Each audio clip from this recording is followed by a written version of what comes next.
Welcome to Planning and Beyond, the show dedicated to helping you deepen your relationship with your clients and yourself. I'm your host, Ashley Kwame. Today, I'm joined by Michael Kothakota, a financial planning practitioner and researcher. Michael's research has focused primarily on divorce financial planning, and within his firm, Wolfbridge Wealth, he specializes in working with women in divorce, which is exactly what we're going to talk about today. Michael, before we jump in, I would love if you could take a moment and maybe share a little bit about how did you get into this area of research and work, divorce financial planning?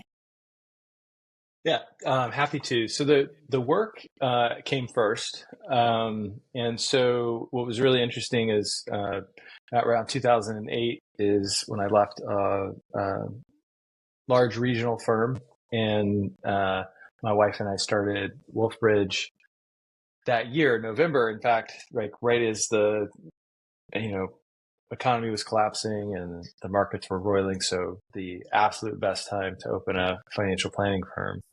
And so part of that was, okay, well, clients were, a little skittish about even transferring. They were unsure what to do. And so basically I would take anything that walked in the door. If you wanted your mortgage refinanced, and you want to know if it made sense to do that, sure, I'll take a look and help you figure that out. And what ended up happening is somebody came in who was going through a divorce. A woman, she was early 60s, had been married for 30 years, and the situation was actually fairly complex. And I said, sure, I can definitely help you do this. And I had very little knowledge around what divorce looks like. So I actually approached it from a financial planning lens. I said, well, let's talk about what you need, and then let's kind of back into, what a good settlement would look like, and we can then advise your attorney on that. So then, what ended up happening is most cases actually do not go to trial, right? It's like 94% of cases never go to trial. So this is my first case. It went to trial. And I remember testifying and thinking, this is a really terrible way to resolve, marital dissolution. Right? It doesn't make sense. Like you're coming at it from a perspective of rights and entitlements, and it's very macro, and it's very, well, this is what happens, to everybody. And then they try to make it sound like it's individual to their case, but they're using all this historical precedent. And it's just a really weird way to try to figure out how to manage individual families.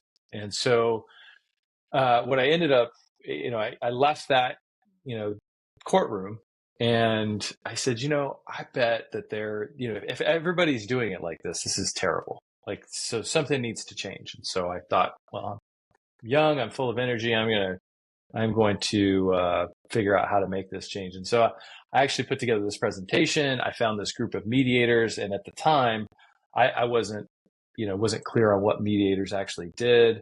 And in North Carolina, most mediators are attorneys. And I did not know that. So I go to this place where I am going to present. They were happy to have me present to this North Carolina Association of Mediators. And I immediately said, attorneys are doing this wrong.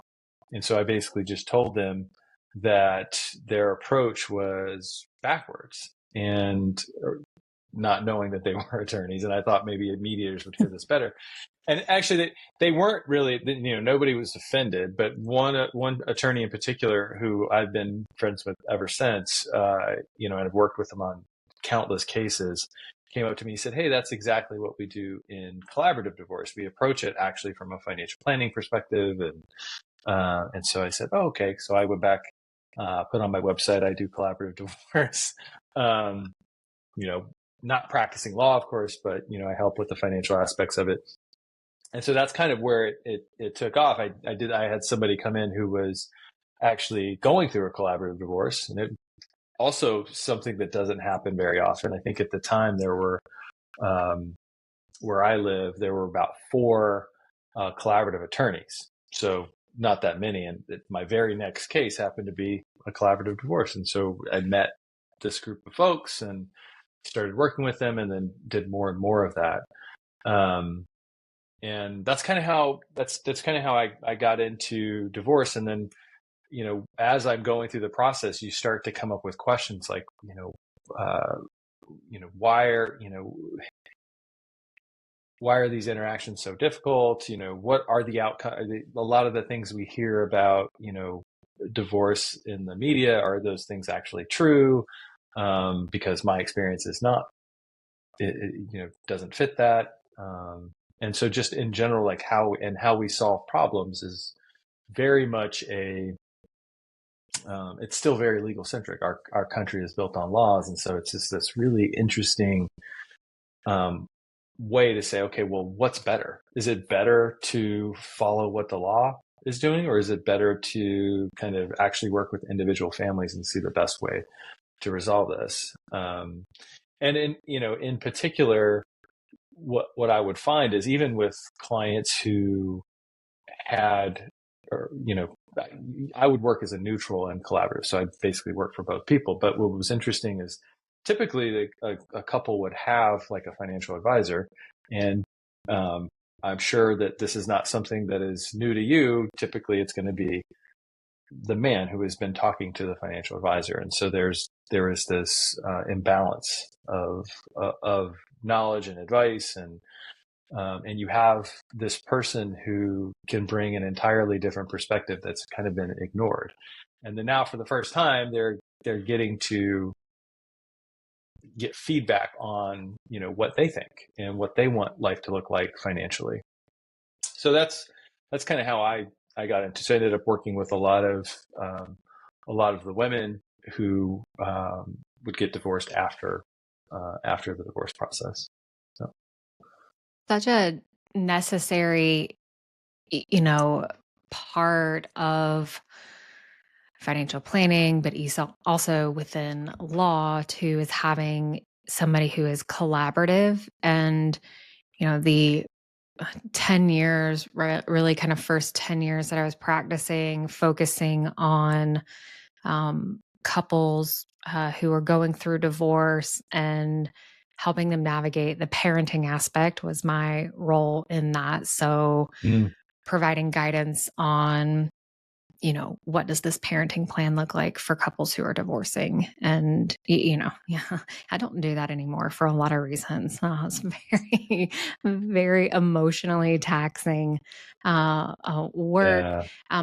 But in that time, like working with divorce attorneys specifically, and, there is a difference, I think, from working with professionals who are more collaborative during this process versus those who maybe aren't or don't have that training. And so I think it's wonderful that you have this experience with this client, and out of that, right, you found like, oh, I don't really know how to do this, and this didn't feel great. It felt really like wrong, like in Yeah. some ways, right? Like attorneys aren't doing this right. Like this is not great. Like this could be better. I love that you took that experience, and then, moving forward, have also been, educating those and trying to do that better. And, I know that you've also been involved in research as well around, just divorce and what that looks like for the financial planning field. Can you talk a little bit about just some of the research findings? Maybe I know that you have some around like retirement spending, or I'm sorry, retirement saving. They're just saving in general. Can you speak a little bit about what that looks like, maybe specifically for women as they're going through divorce and after? Yeah. Yeah, absolutely. I love talking about my research. So I do want to, caveat a lot of the research that I've done is very, it's traditional, like economic style research, big groups. And so it's averages. And so it doesn't, get the different idiosyncrasies of, that are inherent with different client relationships and different, people. But so I'll start with the first project I worked on in graduate school was actually looking at savings behavior and alimony. So alimony, for those who don't know, is typically it's going to be a cash transfer from one spouse to another. Historically, because men have been typically those who work outside the home, typically earn a little bit more, so that those cash transfers are usually going from men to women. And what I noticed through practice was when in the outcomes afterwards, of course, these were anecdotes, is that, women who didn't get as much alimony, who, maybe sought during the process to empower themselves, gainful employment, going back to school, hey, look, instead of paying me alimony, why don't you pay for a master's degree or a doctorate degree? Their outcomes were significantly better. And one way was that they would typically save more. And I looked at this from the perspective of, well, is it because it's not seen as their money, right? So you get these alimony payments, and is it because because we would have savings built into their budgets. Say, hey, we're going to make sure that you can still save, but they just wouldn't do it. And so they would consume that money rather than save it. And so what I said, well, does alimony actually inhibit savings behavior? And it's really challenging. It was really challenging to do this because for a variety of reasons, not that many people get divorced. I mean, a good number of people get divorced, but then very few people actually get alimony. And so you've got this sample that shrinks really small. And so we did see some marginal effects of that women who received alimony did tend to save less, and in some cases had a lower probability of saving, as opposed to those who did not receive alimony. So that was my first kind of interesting finding. I'd love for that to be, replicated. Again, individuals vary on how they respond there. But then I did my dissertation just kind of on the total kind of savings, investing, distribution process. And so we looked at savings behavior in both like emergency savings and retirement savings. And then again, for, how do people invest? And so what was interesting is some of the differences between men and women were women tended to focus more on emergency savings, and men would focus more on retirement savings. And so you started to see both of them would drop off immediately after the divorce for retirement and emergency. But women would pick back up with emergency savings, men would pick back up with retirement savings, and women would not. But on the other hand, what was really interesting is that women would actually not rebalance as much. So they actually, even though they would say that they were more risk averse, they actually had more, they took on more risk in their portfolios. And what would have been really interesting is we could see if there was an advisor in there or not advising them, but they didn't have that data in this particular data set. But that was something that was pretty interesting. I also did a simulation study that, kind of just showed that, you'll have better outcomes if you get more property instead of alimony. And that was, again, that wasn't real people, but it was kind of an interesting model to look at. And then my wife and I did a couple of really interesting studies. Well, it was one study with 3 different parts where we looked at what do people think about alimony? So what is considered fair? And we did it across a couple of different frameworks. So we looked at if there was an affair, if there was an educational discrepancy, and if there was somebody who stayed at home. And so we would switch this. We randomized who received a different vignettes, and the reason we did this fairness thing is because in general, alimony, any sort of statute is supposed to be based on like public, what does the public want? Public policy. And so public policy stems from what the people want. And so, well, what do the people actually want?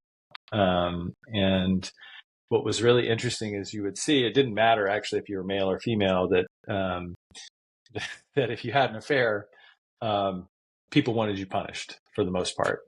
Yeah. So you were more likely to have to pay alimony. You were more likely to have to pay more alimony than if there was no affair. And so that it didn't matter if you were a man or a woman, and if you were the breadwinner or not. And then they would, not award it to people who, if you were the dependent spouse and you had an affair. But what was interesting is that you definitely saw that in like Gen X and older. But then as millennials and younger, what you found is like they didn't think that mattered. Which is kind of, Wow. it's very progressive and very interesting. And that was actually kind of a theme across all of the conditions, educational discrepancy, stay at home. And they would, I think that's kind of interesting because Gen X kind of had those same kind of ideas and, back in the day, and then they got married. And so it'd be interesting to see, follow up that with those folks or with that generation and see what the outcomes were. But it was the same sort of thing. If there was an educational discrepancy and somebody paid for their spouse's medical degree, guess what? You should get more alimony. I mean, so that was kind of the outcome of those things. And we actually looked at, so there's some national formulas, and we compared what people would do with some of those national formulas. And then on average, they tended to be a little bit more than what the national formulas were saying you should order. So that's kind of most of the divorce research, which I think it's fascinating stuff. It's just that it is very much average sort of thing. We're looking at averages here, but Sure. yeah. Right. Well, I think, what I'm in listening to you kind of talk and share about these behavioral patterns, specifically for women around saving or spending, right? There's a psychological component to how they are impacted by whether it's the divorce or just how they look at money in general, right? From what I'm hearing, right, from you. So, as a financial planner, right, who maybe is listening right now, listening to, okay, there's these patterns that maybe women post-divorce might show, and there's some, psychological, aspects, emotional aspects, certainly that are going on, here. How can planners maybe address these kind of psychological behavioral dimensions that play out and certainly impact the financial planning process? Yeah, that's a really good question. I think, one of the things to consider is planners in general, we focus on retirement, right? So we tend to be very future oriented for our clients. We're like, some of the decisions you make now are going to affect you in the future. And so, and there's a lot of male financial planners, right? I think you and I've had this conversation before, I'm sure. And so it just tends to be, and so they're bringing a male perspective, right? They're thinking and if you think about my dissertation research where these men were very future oriented, probably the financial planners are going to be very future oriented too. And if they bring that to a relationship with a woman client and they don't listen, they're not going to hear what they need to hear. And so I think, one of the things is if you have a client who is, they're a caretaker. So women tend to be the primary caregivers, even after divorce. Even if custody is even, they still tend to do more of that work. And so they're thinking more about current consumption. Am I going to be able to make the school payment? Am I going to be able to, pay for healthcare? Am I going to be able to get groceries? And so they're thinking more about this current consumption, which is absolutely important. And rather than moving off of that, right? So rather than saying, okay, yeah, look, that's all important, but we need to focus on your future. You have to spend a lot of time in that space. You have to spend a lot of time in the space where you're talking about, I think you should spend a lot more time in that space. I should say you have to, but if you spend a lot more time in that space, you'll hear the reasoning behind that. But then also by listening, they're more likely to listen to you when you start to talk about, hey, this is, I'm glad that we're doing this. I'm glad we're talking about this, but I also want to make sure that your future is taken care of. Like, we're going to take care of your kid's future, your kid's present, your present, your kid's future, but we should focus on your future as well.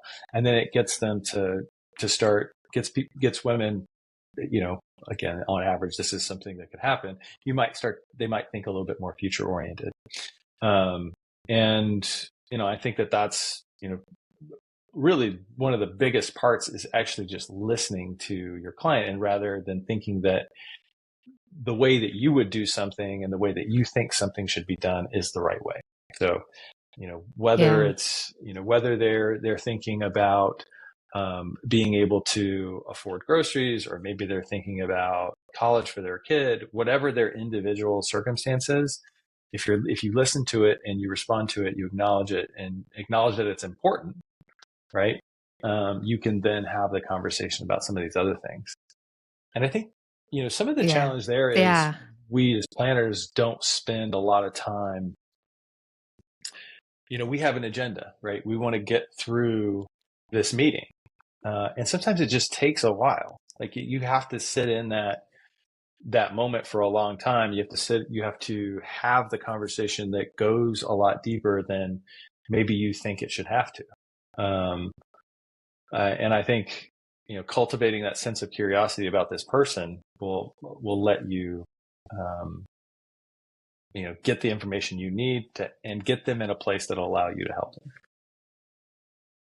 Yeah, I think you're spot on in just my observations as a clinician with regards to women that are actively going through the divorce process, but even post-divorce, they are very, very focused on prioritizing immediate needs, meeting those, immediate like financial needs. And you're right, especially if they are primary caretakers for other, specifically kids, like their mentality is, I have to be able to pay for back to school shopping, pay for this field trip. I need to be able to, do X, Y, and Z, the birthday gift for the 10 million birthday parties that kids get invited to. That is where, like, mentally and emotionally they're consumed. And some of that, I think, maybe you've observed this, I'd be curious, is I know for most women who are also mothers, they're very concerned with their kids' lifestyle to a degree not really being interrupted. They want to be able to still provide and maintain a very similar lifestyle for their kids, potentially at their own detriment, a financial detriment. I'm curious, because that's some of my observation just as a clinician, but I'm curious on like the financial planning side. Is that something that maybe you've also observed for female clients post-divorce? Absolutely. And I think, especially if they have young kids, I mean, if they have older kids, they tend to be less concerned with that. Although, depending on if they're out of the house, they tend to be less concerned about that. But for sure, right? Nothing should change for the kids, which is kind of unrealistic, frankly. Yeah. You're going from, but it's really hard to tell somebody. You're going from one household with maybe one income, maybe two incomes if you're lucky. And then you're chasing, you've got either one income chasing greater expenses or two incomes chasing greater expenses. Either way, unless you are extremely affluent and you are saving a bunch, things are going to have to change. And that's, I think, it's really difficult to kind of, think through that for anybody. And I do agree, though, that women tend to be more concerned with that. and men less so. They tend to be Yeah. they tend to be more accepting that things are just going to have to change. Yeah. But yeah, no, I agree with that. Is there a point in working with clients? I know that you specialize in working with female clients post divorce. Is there a point, we've been talking about how in the immediate like aftermath, financial planners should really do a good job listening and leaning into maybe understanding where they are presently. Is there a point from your experience where it's appropriate then to start transitioning into more of that long-term planning or focus? And I would imagine there's some variability there, but what does that look like? What can advisors, be looking for as far as those cues to, okay, we've been focusing on the short term. Now it's maybe more appropriate to be focused on more long-term goals and planning. Yeah, I think, well, one, having plans for what those meetings are going to be. And a number of advisors have, plans on, we're going to have our first meetings, we're going to talk about this, our second meeting is going to talk about this, and our third meeting is going to talk about this. And I think having at least a general framework for that is helpful in getting to that point, because you're setting the tone that like, hey, we're going to talk about this. We're just not going to talk about it today. And I think, you can move those things around, right? So if there's, for example, you're having a conversation and, at the very beginning, so discovery meeting or whatever folks want to call it. And then, something comes up where, the estate plan actually needs to be done fairly quickly. And you have that as the last thing that you're going to talk about. And this person is really concerned about the estate plan because they're, her mom died without an estate plan, and it was a mess for her because she had to be the executor. And so she might just be like, that's something I really want to take care of right now. And so that might be the next thing that you do. But if you have, a general plan and you say, hey, listen, our first meeting, we're going to get to know each other. Then we'll have a conversation about your values and your goals, which this is kind of how I approach things. And then eventually we'll start talking about some of these other things. But if the priority is to talk through current needs, then that's what we're going to focus on. And then in 3 months, when we have that meeting, we're going to start talking about retirement. And then you have that meeting and you say, hey, so we're going to, we're going to start talking about this. And so that way they're prepped for it. But you've already taken care of the things that they're most concerned about. Some women come in and they say, well, look, I'm really concerned. Am I going to be able to live in retirement? Because they're, there's a lot of talk about what they call gray divorce, which, I just say it's divorce. I mean, at this point, it's people get divorced at different points in their lives. I don't know that we need to assign a name to it, but they're closer to retirement. And so they're really thinking about like, well, there's not going to be any alimony. There's not going to be a whole lot of time for accumulation. Is what I'm going to get from the state, is that going to be enough? I need to know. And so in that case, they might be more future. Their kids are gone. They might be more future oriented. So you have that conversation first. Yeah. Yeah. No, that makes a lot of sense there. And, I'm thinking here too, like working with anyone who is going through, an emotional time period can be really difficult. But I think that there are some additional unique challenges that come with working with specifically, post-divorce clients. And, we're talking about women today. And, I'm kind of smiling as I'm prefacing this question because I'm very curious as to how you do this. But I know that, during emotional times, and for women, they're dealing with maybe, there's an income disparity, there's career disruptions potentially. You're dealing with a lot, maybe some identity, some grief there. There can be a lot of, uh, you know, there can be a lot of emotions, and in that place, I'm thinking about a client specifically. So I'm trying to be careful around how to talk about this, in a sensitive way. But I have observed in some clients that there can be a lot of flip flopping around.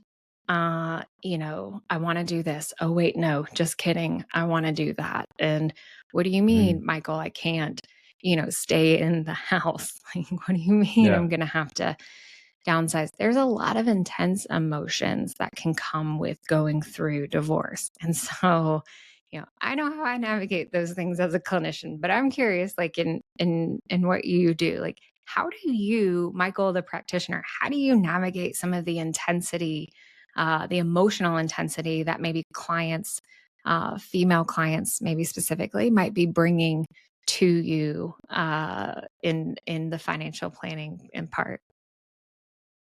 Yeah. So it's important to be realistic, but also to be willing to look for a solution to the problem. So financial planning to me is mostly about, not mostly, but the function of actually doing the planning, the actual planning that people do is about problem solving and finding a way to make something work. And divorce really kind of puts the constraints on you, because not only, you don't have two people who are trying to go in the same direction. You have two people trying to go in different directions.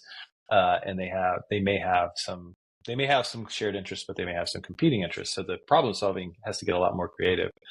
But I think it's important to be pretty realistic. I'll give you a really quick example that somebody I was speaking to just before I talked to you. She's not even divorced yet. She wants to leave and she wants to buy a house. And she's like, can I just take the money out of my IRA and do it? And I'm like, well, yeah, you can do that, but then here are the issues with that. And so it's not saying, hey, what I try to avoid doing is saying that's a bad idea. Like, you shouldn't do that. That's a financially irresponsible thing. When you say those things, people feel like it's a value judgment. It's a judgment on them. It's a judgment, like you're this financial expert and you're telling them that they're a bad person, basically. And so I try to avoid saying that's a bad idea. What I try to do is I say, okay, look, here's how we can do that. Or here's the closest we can get to that. And then here are the issues that may come up if we do that. And then it's a collaborative process where they're evaluating it with you. Right. And you don't want it, like, one of the things I used to do, which I think was a miss, was I would, I would say, what do you think this is a good idea? Because, like, I know it's not a good idea. So I'm not going to ask them that. I'm going to have them, this is the consequence, and then sit there, don't say anything. And maybe they'll come up with, they'll either ask the question, well, do you think it's a good idea? And I can say, well, I wouldn't do it because of this, because you've got to consider the fact that you're not going to have enough money in retirement, or you're not going to have enough money to send your kid to the school you want to send them to, whatever the consequence is. And then bringing the focus to the things that are most important to them. Right? You told me that these things were important to you, but if you do this, you're not going to be able to do those things.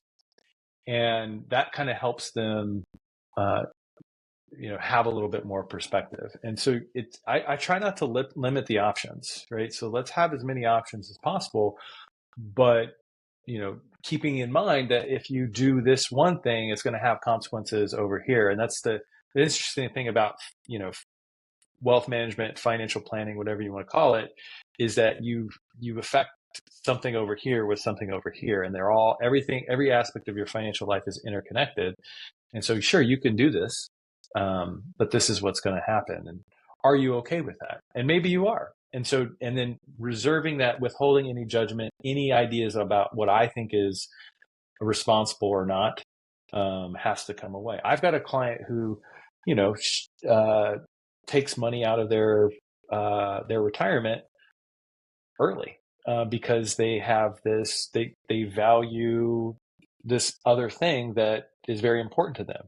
And I don't sure, they're paying a penalty, they're paying taxes, they're paying, large taxes because they have a good salary. But this is important to them. And so, they understand the consequences of what they're doing. As far as I'm concerned, it's their money and they have to, they get to make that decision. And quite frankly, that she is realizing that value. She's realizing the value of that, and it's worth it for her to pay these extra things. Many advisors, and I am generalizing here, but many advisors will say, well, that's just a bad idea. You shouldn't do that. Like, why would you give the government that money? So I try to avoid that.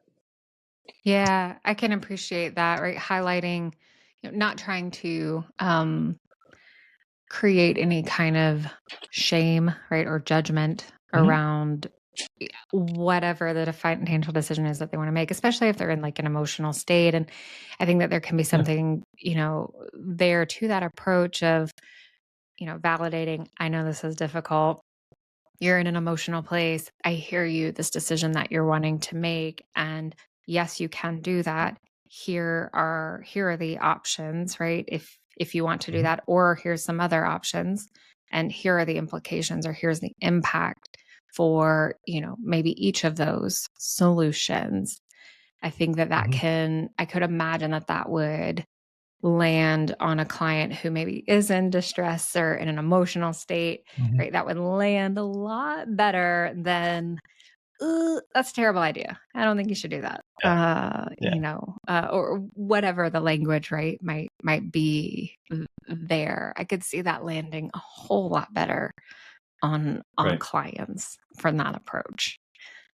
Yeah, and what you said brings up. Oh, sorry. I was going to say, go ahead. What you said just kind of brings up it also brings up the thought of, this is a crisis moment potentially. And so, and to have the conversation of, okay, I think, it's not urgent. We don't, like, if it's not urgent, you can say it's not urgent. We don't have to make the decision today. You know what? Let me put together what the options are side by side. And then like you take a look, and then come back in a week and we'll have another conversation about it. Because sometimes that, that helps as well. And I have often found that women will come back and they'll say, you know what, I think I want to do this instead. This seems like the more aligned with what I would want to do. So. Yeah, I think that's great. One, just general advice if we're making decisions and we're feeling like emotional, but especially, around this topic, right? Presenting the information side by side and, hey, let's go think about it. If we don't need to make a decision right now in this moment, like, it's okay if we take our time to make sure that we get it right, to get it right here. So I love that offering. I love that approach. So earlier you mentioned working collaboratively with attorneys, and I thought that was really interesting, and it makes a lot of sense to me why there would be this need for financial planners and attorneys to work collaboratively, maybe even mental health practitioners in that mix, right, too, because these are really complex dynamics that are all intertwined. They're all intertwined together. I'm curious, what advice do you have for planners on how they can better collaborate with other professionals, maybe specifically attorneys, to really create a more supportive, I guess, environment for female clients who are going through divorce? So I think this is delicate, right? So attorneys are trained in a specific way, and if they haven't bought into like the collaborative divorce paradigm, there's actually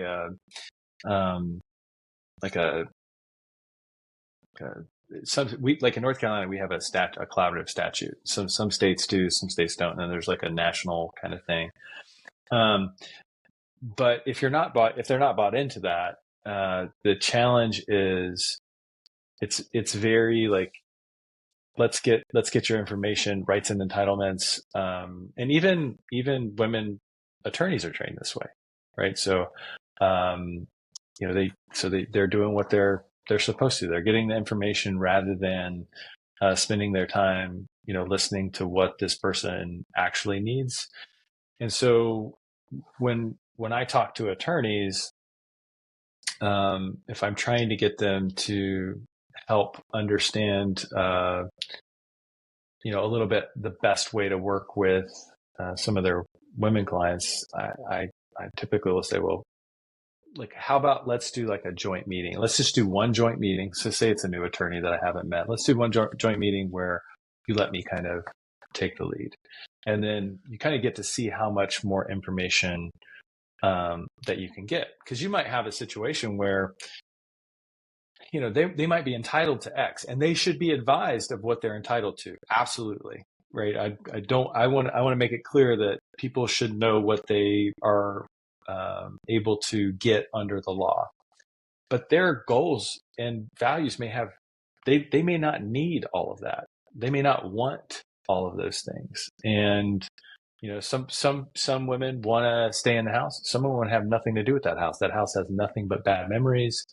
And so, talking about, a lot of people say, well, let's figure out how to get you to stay in the house. That may not be the approach. And so if you're going to approach an attorney, just kind of, offer, I would tell planners to offer to like actually lead a meeting and just see how it goes. Tell them you won't charge the client or whatever. And then you just can do that intake collaboratively. I think that can be pretty helpful. The other thing that I would say is, try to talk about something that you're really good at. So maybe you're really good at executive compensation, and then go talk to a bunch of attorneys and talk about executive compensation in the context of divorce, and then kind of show, and maybe even do role plays with the attorneys of how you would approach this with clients and how you would ask them questions. And then you can then model some of these listening techniques, some of the, providing empathy, which is just huge. Like, if somebody's going through divorce, like, you cannot give them enough empathy. Like, that is how you are going to get the responses that you need to help them. Very true. And you just don't see that a lot in some of these relationships, and in some of the emails. And that's another thing too, right? Like, I don't know if you've ever read emails. I mean, if you were working in in divorce field, I'm sure you've seen some of these novels. Emails. And they're not nice, right? So they're not kind. No. And even to their clients, they're not kind. They're very factual to the point about saying, telling somebody that, you're wrong and this is the way it is. That's not the time to do that.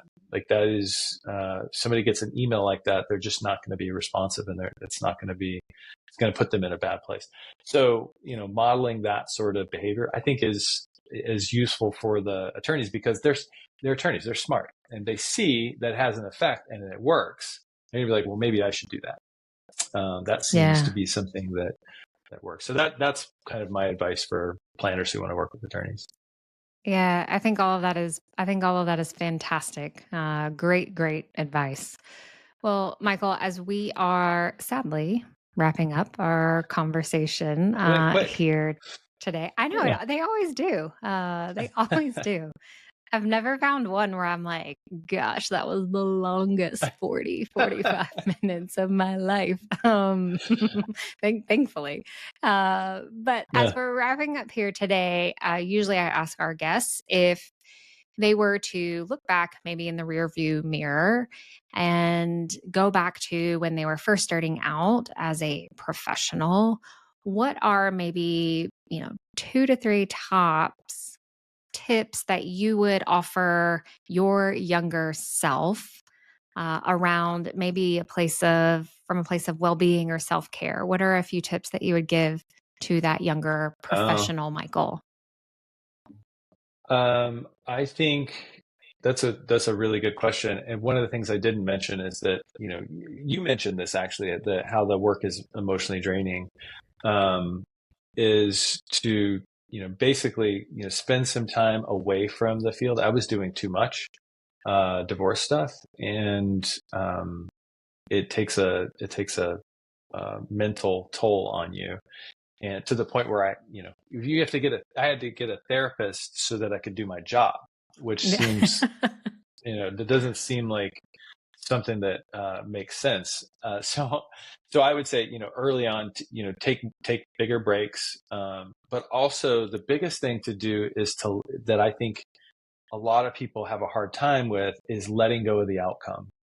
And especially financial planners have a hard time with this, I think.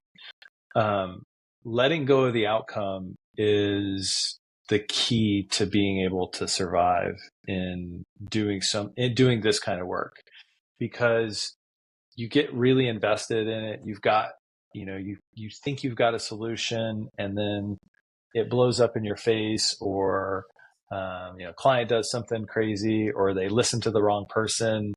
And it feels like a failure for you. And you don't want to, you don't want to fail. So it feels really bad. So being able to let go of the outcome, and the fact that it's not my decision what they do. They get to decide. I provide the best advice. I provide, whatever I can. And if it fails, it's not on me. So letting go of the outcome, I think, is huge. I think that actually applies across financial planning in general. It's not, people are going to do what they're going to do. And the only thing you can do is provide the best advice.